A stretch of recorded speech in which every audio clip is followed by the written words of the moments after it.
ভাবতে পারেন মেসি হাতে ক্রিকেট ব্যাট? এবার সেই অবিশ্বাস্য দৃশ্য দেখবে ভারত। ভারতের সফরে এবার ভিন্ন চমক নিয়ে আসছেন ফুটবল জাদুকর লিওনেল মেসি। আর্জেন্টিনার হয়ে অসংখ্য শিরোপা জয় করা এই মহাতারকা এবার পা রাখছেন ভারতে।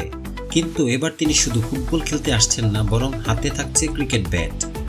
ভারতীয় সংবাদ মাধ্যমের পাশাপাশি বাংলাদেশের সংবাদ মাধ্যমে খবরটি প্রকাশিত হয়। ভারতীয় সংবাদ মাধ্যমের খবর অনুযায়ী 13 থেকে 15 ডিসেম্বর 3 দিনের সফরে ভারতের 3টি শহরে ঘুরে দেখবেন মেসি।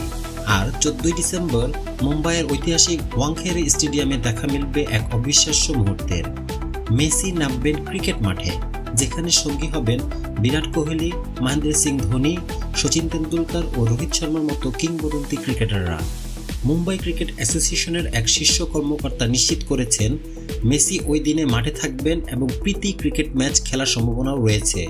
শুধু মুম্বাই নয়, কলকাতাতেও থাকছে মেসির সফরের রং। ইডেন গার্ডেন্সে মুখ্যমন্ত্রী মমতা বন্দ্যোপাধ্যায় দেবেন বিশেষ সংবর্ধনা। এছাড়া শিশুদের জন্য ফুটবল কর্মশালা, ফুটবল ক্লিনিক উদ্বোধন এবং বিশেষ সাথে সাইট ফুটবল টুর্নামেন্ট গোল্ড কাপের উদ্বোধন করবেন মেসি। অর্থাৎ এই সফরে ভারতবাসী দেখতে পাবে একসাথে ফুটবল ও ক্রিকেটের মেলবন্ধন। দুনিয়ার সেরা ফুটবলার এবার ক্রিকেট ময়দানে, এমন দৃশ্য হয়তো জীবনে একবারই দেখা যায়। এই ঐতিহাসিক মুহূর্তের সব আপডেট পেতে আমাদের চ্যানেল সাবস্ক্রাইব করুন, ভিডিওটি লাইক ও শেয়ার করে দিন আপনার মেসি ভক্ত বন্ধুদের সাথে। Mohammad Shahjalal, trending news, Dhaka.